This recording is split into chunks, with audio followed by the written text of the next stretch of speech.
E agora, você acompanha pela Rádio Rio de Janeiro o programa Estudo das Obras de André Luiz. Vamos refletir sobre o livro Nosso Lar. Produção e apresentação, Tereza Cristina e Marco Antônio. Alô, queridos ouvintes da Rádio Rio de Janeiro. Estamos aqui novamente reunidos em nome de Deus, de Jesus e dos bons espíritos para o nosso estudo do livro Nosso Lar. Foi psicografado por Francisco Cândido Xavier pelo espírito André Luiz. Amigos ouvintes da Rádio Rio de Janeiro, retornamos aqui com a permissão de Jesus e dos bons espíritos, a fim de darmos continuidade ao estudo da vida no mundo espiritual, através da obra Nosso Lar.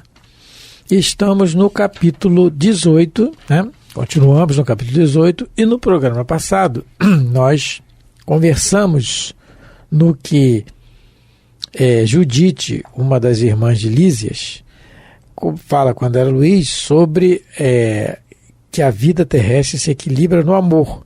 Falamos essa frase, nós comentamos sobre essa frase dizendo que Deus é amor, né? O equilíbrio, que o construtor da terra, que é nosso Senhor Jesus, e o governador do nosso planeta, né, mantém esse equilíbrio através do amor que ele tem, né? Que essa questão que nós temos as condições de vida aqui na terra para que nós habitemos esse corpo.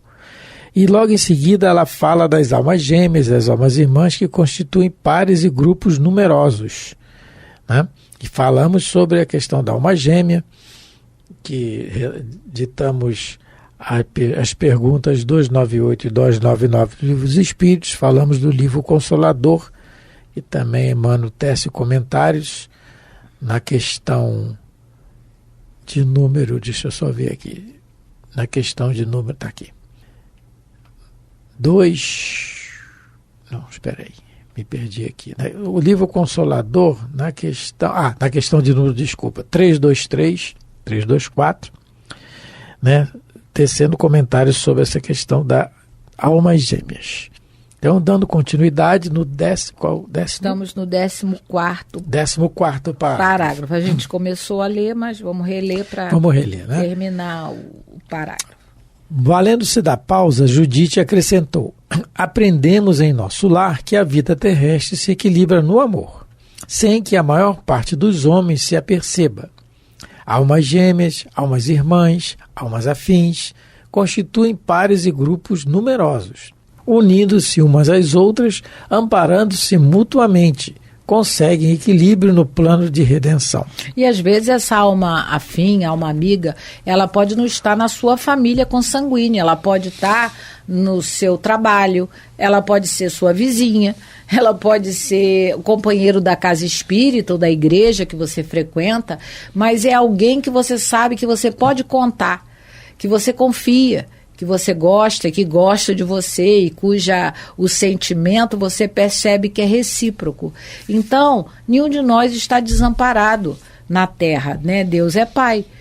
Todos nós vamos nos equilibrar junto a essas pessoas, a essas almas que convivem conosco, não é? Se não for um caso de expiação, todos nós teremos, e a própria Dona Ivone, como a gente comentou, ela depois, com certeza, ela conheceu o Chico Divaldo Xavier, Divaldo fala isso. Divaldo, não é? Divaldo fala isso numa palestra muito antiga, que eu me recordo mais, mas ele diz explicitamente, falando da Dona Ivone, dos suicídios, do erro da questão do suicídio, né? E dá o exemplo de Dona Ivone, da sua regeneração, né? E ele diz, na palestra ele diz assim, e ela está aqui com ele, estão de mãos dadas. Porque no caso a Dona Ivone, depois de um certo tempo, ela começou a se corresponder com a sua alma gêmea, que, a meu ver, é Roberto de Canaleiras, né? Do livro Memória do Suicida. E ele na última encarnação, ele era um engenheiro polonês e ela brasileira, e eles se correspondiam em Esperanto. Então, ela depois, ela conseguiu, lógico, com o seu merecimento, no esforço, no trabalho, na dedicação à doutrina espírita, ela teve o merecimento de ter contato com alma gêmea, com almas afins, não é? Aí sim, a coisa... Teresa falou da família, que geralmente não está na família, porque como os espíritos dizem, na família estão geralmente os nossos inimigos queridos. Porque somos espíritos altamente endividados. Se colocarem na nossa família só harmonia né, só almas afins e almas gêmeas que pensam como nós, como é que a gente vai desenvolver as situações? Nós estamos numa casa num planeta de expiações. Quer dizer, pagamento de dívida. Nós somos os penitenciários estudantes doentes aqui na Terra. Somos assim ainda. E se depender de nós, a gente não vai querer nunca a companhia do desafeto. Aí Deus coloca, não é? E vem naquela coisinha. Deus que é nosso Pai. Mas a minha família pode ser na sua família, mas a família que você vai formar pode ser outra situação. Porque aí vem aquele inimigo querido na forma de uma criança bonitinha, cheirosinha, né? Sabedoria divina, né? Aquela coisinha careca, sem dente e é linda, não é? É isso. Então, continuando aqui. Aí o convívio, né, Teresa? Como nós temos os nossos desafetos do passado, muitas vezes, às vezes não estão encarnados, estão desencarnados, mas que nos acompanham, nos vigiam. Esses desafetos, por que se tornou um desafeto? Pelo convívio, pelas situações que nós aprontamos com eles no passado. Não numa existência, mas em algumas existências. Não é? Assim como temos esses desafetos, temos os afetos, não é? Que vão se criando, essa afetividade vai aumentando cada vez mais durante as existências, as inúmeras. Vamos continuando. Então, quem é a alma gêmea de Jesus? A humanidade. A humanidade, com certeza. A humanidade. Nós somos a sua alma gêmea, não é? É quem ele mais ama. Daí a gente começa a ver que o quanto nós estamos distante desse amor, desse sentimento que Jesus tem ainda, de amor, né? Mas vamos lá. O importante é não desistirmos, né? E vamos lá. Continuando então aqui... Unindo-se umas às outras, amparando-se mutuamente, conseguem equilíbrio no plano de redenção. Quando, porém, faltam companheiros, a criatura menos forte costuma sucumbir em meio da jornada. Aí foi, Marco, aquele exemplo que a gente falou, acho que há 2 programas atrás, do médium falido, do livro Os Mensageiros, capítulo 9, que ele, por fraqueza, não conseguiu concluir a sua tarefa sendo viúvo. A esposa Adélia desencarnou, e ele saiu em busca de sensações, ele não saiu em busca de sentimentos, com certeza. E ele se associou a uma mulher que ela tinha um padrão sentimental e emotivo muito inferior. E ele mesmo coloca no livro que ela o conduziu a experiências sexuais aberrantes. Isso ele fala. Lógico, isso ele... mesmo. É aquilo, né? Ninguém consegue colocar alguma coisa dentro de nós que a gente já não traga a matriz. Mas ele não precisava ter passado por isso. Porque ele, infelizmente, como o André Luiz está colocando, ele era menos forte. E ele acabou realmente sucumbindo na encarnação dele. Ele faliu na missão dele como médium. E ele mesmo coloca que por conta desse relacionamento que ele teve com ela, ele acabou em zonas inferiores depois da desencarnação.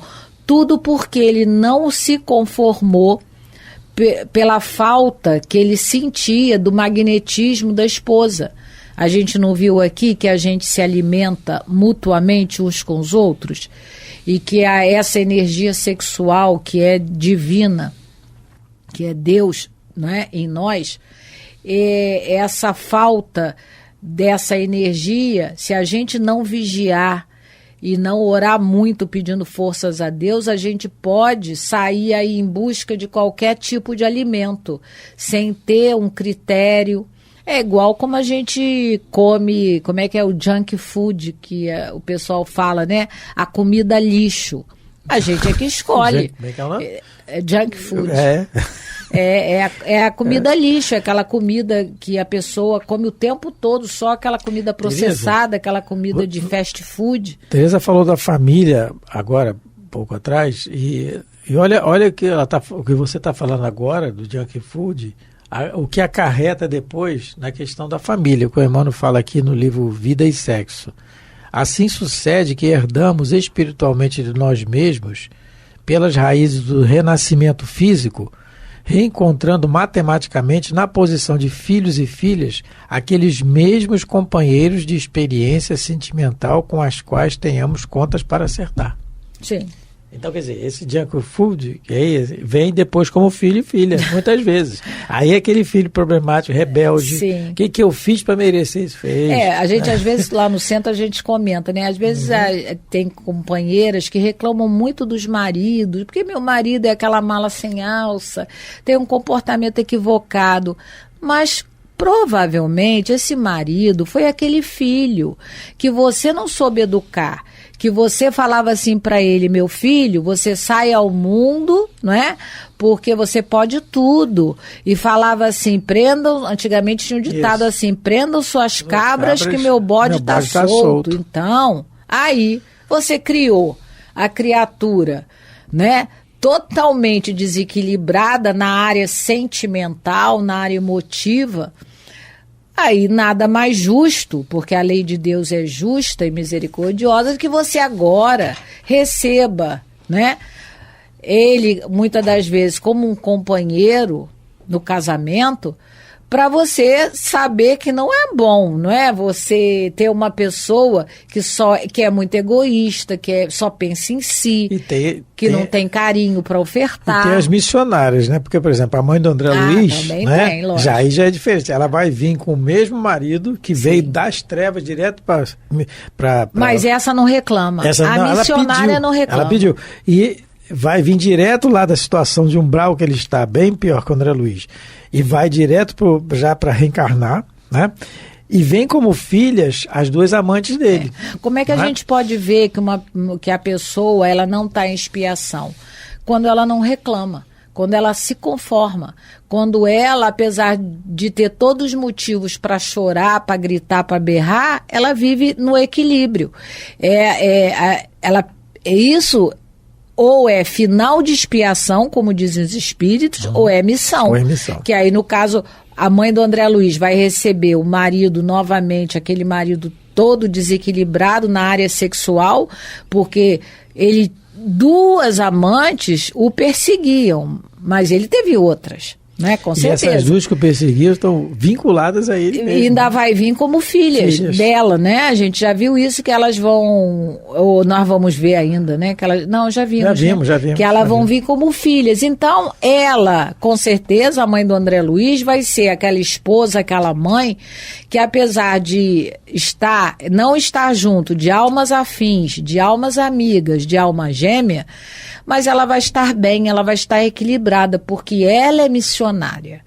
Mas a gente sabe que na maioria de nós, né, as nossas missões são bem pequenininhas, né, não são nada assim grandiosas, né, de suportar o marido alcoólatra, o marido que trai, o marido que engana, agradecendo a Deus por isso e sorrindo, né, a gente ainda não está nesse... E raciocinando nesses termos, que a mãe do André Luiz vai receber como filhas aquelas duas que eram amantes do marido, que estão ligadas a ele, o Emmanuel diz assim, também aqui no livro Vida e Sexo: atentos a semelhante realidade, somos logicamente impulsionados a concluir que os vínculos da criança, de uma forma ou de outra, em qualquer distrito de progresso e em qualquer clima afetivo, solicitam providências e providências, que sintetizaremos tão somente numa palavra única: educação. Então, é primordial, né? São espíritos bonitinhos, não, são crianças bonitinhas, terras, mas são espíritos endividados. Então, requer educação. Basta ver. E como é que a gente vai saber? Basta ver o comportamento. Começou, hoje em dia está cada vez mais cedo, né? Com 2 anos. As informações já estão vindo. Então, 15º parágrafo. Continuando, então. Como vê? Como vê, meu amigo, objetou Lísias contente. ainda aqui é possível relembrar o Evangelho do Cristo. Nem só de pão vive o homem. Jesus sabe que o pão material é importante, mas ele também já disse, o que a dona Laura está dizendo aqui para nós novamente, que não é só esse alimento que o ser humano precisa. O ser humano precisa de amor, de afeto, de carinho, de compreensão. E isso alimenta a alma. Por isso, é muito bonito, né? Quando o Lísias fala para ele, Jesus já falou sobre isso, que nem só de pão vive o homem. Então, a gente já está começando agora, não é? 2000 anos depois, a entender que para se viver bem, a gente também precisa de um alimento bom na nossa vida espiritual. E esse alimento bom, superior, ele pode ser dado para nós pelas nossas almas gêmeas, pelas nossas almas irmãs, almas afins. Mas realmente a gente vai ter que fazer essa seleção de alimento. A gente sabe que é necessário, mas que Deus nos ajude a selecionar bem os alimentos que a gente vai ingerir a nível espiritual, porque podem ser alimentos, né, junk food, alimentos lixo, não é? E depois as consequências. A gente, quando come muita besteira, qual é a consequência? Vômito, dor de barriga, não é? Diarreia. E vômito. A gente se alimentando, espiritualmente falando, de coisas, vamos dizer assim, entre aspas, podres, a gente vai passar mal também, mas vai passar mal a um outro nível. A gente pode entrar numa depressão, às vezes uma consequência de um alimento espiritual muito, muito ruim, muito inferior. A gente pode entrar numa depressão, a gente pode ou entrar vamos supor, num desequilíbrio violento muito grande, e por aí é como o próprio rapaz que deu o seu exemplo de vida. Ele começou a cair nos desregramentos morais, e só de repente não foi parar na prisão, né, humana, mas acabou sendo aprisionado pelos seus próprios comportamentos equivocados, e quando desencarnou ficou em regiões muito ruins. Então, Jesus, sabendo disso, já nos avisou que nem só de pão vive o homem, que a gente precisa cuidar do alimento espiritual que a gente está ingerindo, né, Marco? Certo. Então, continuando. Antes, porém, de se alinhar em novas considerações, tiniu a campainha fortemente. Levantou-se o enfermeiro para atender. 2 rapazes de fino trato entraram na sala. Aqui tem, disse Lísias, dirigindo-se a mim gentilmente, nossos irmãos Polidoro e Estácio, companheiros de serviço no Ministério do Esclarecimento. E se nenhuma conversa no mundo espiritual, ainda mais relatada pelo André Luiz, não tem sem sentido. Então, se eles estavam falando de almas afins, almas amigas, almas irmãs, esses 2 rapazes aqui, provavelmente almas afins da família de Dona Laura. Não são da mesma família, não é consanguínea nem espiritual, mas são almas que se relacionam bem. E aí já são mais evoluídos, né? Porque a Dona Laura está no Ministério do Auxílio, eles moram no esclarecimento, que é acima da comunicação. Exatamente. Não é? Exatamente. E aí vem aquilo que nós escutamos e muitas vezes falamos, às vezes aqui encarnados. Por que eu não nasci na família tal? Poxa, me deu tão bem lá, por que eu nasci nessa família aqui? Não é? É blasfêmia, mas nós fazemos isso vez por outra, ouvimos falar. Por quê? É isso. Quando encarnados, é a nossa prova, é nosso teste. E nós não vamos encarnar com todo mundo afim, como está aqui no lar de Dona Laura. Não é assim que funciona. Porque como é que a gente vai evoluir? Nós comentamos aqui antes. Então, vemos a nossa família, os nossos inimigos queridos, também são inimigos, eles pensam da mesma maneira. Então, ainda inimigo do outro no sentido do sentimento, na raciocínio do sentimento. Mas nós temos que trabalhar isso. Por isso vemos na mesma família. E muitas vezes esses aqui estão em outra. Mas aí nos encontramos no trabalho, na vizinhança. A gente só vai deixar de conviver com os inimigos queridos quando a gente aprender a amá-los. Porque não é para aturar, é para amar. Então, enquanto a gente não desenvolver um sentimento bom pelos nossos inimigos queridos, a gente volta a conviver, não é? Até a gente aprender realmente a desenvolver por eles sentimentos bons. Então, é só a gente fazer uma autoanálise da nossa atual existência. A Dona Flauzina, né? E vamos ver, né, a história da Dona Flauzina. Acho que é 50 Flauzina. Anos, né? É um dos livros do Chico, não sei se é Contos Desce da Outra Vida, ou Bem-aventurados e Simples, não sei, não lembro.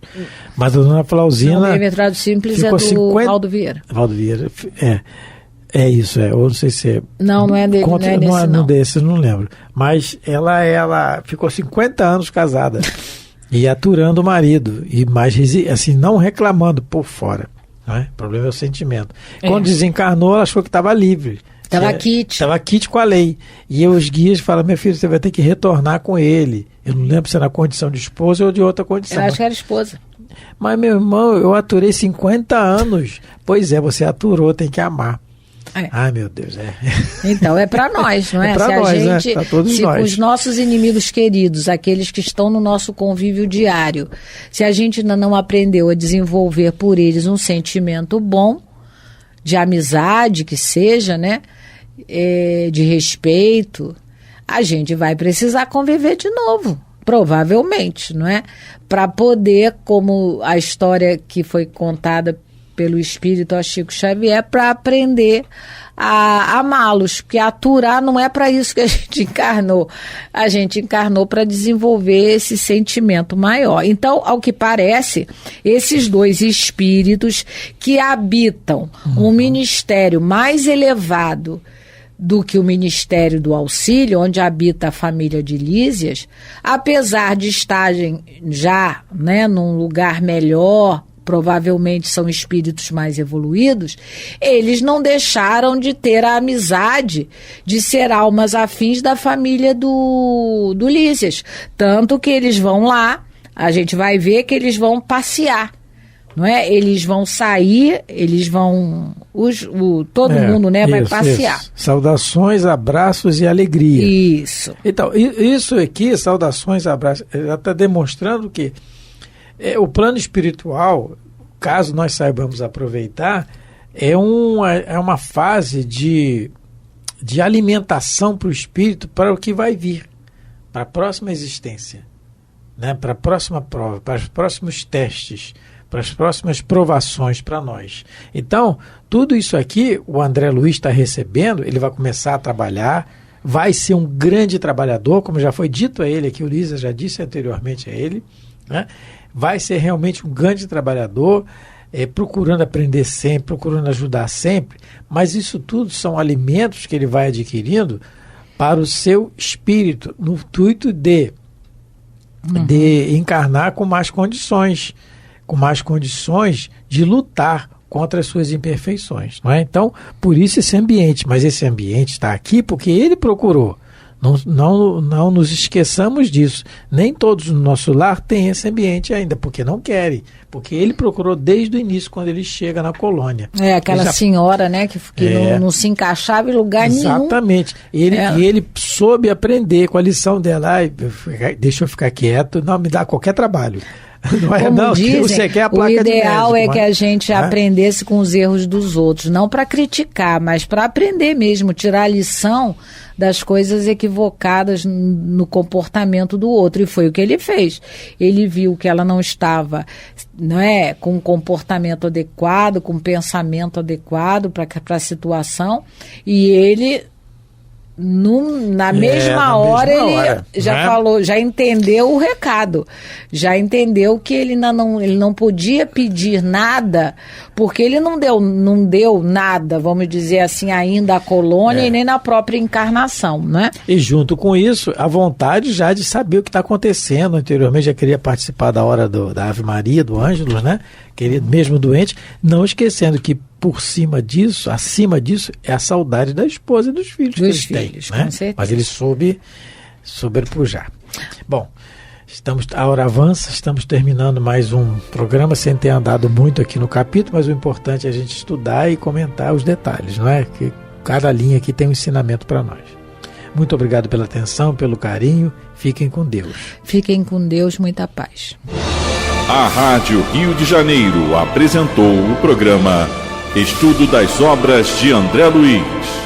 Produção e apresentação, Tereza Cristina e Marco Antônio.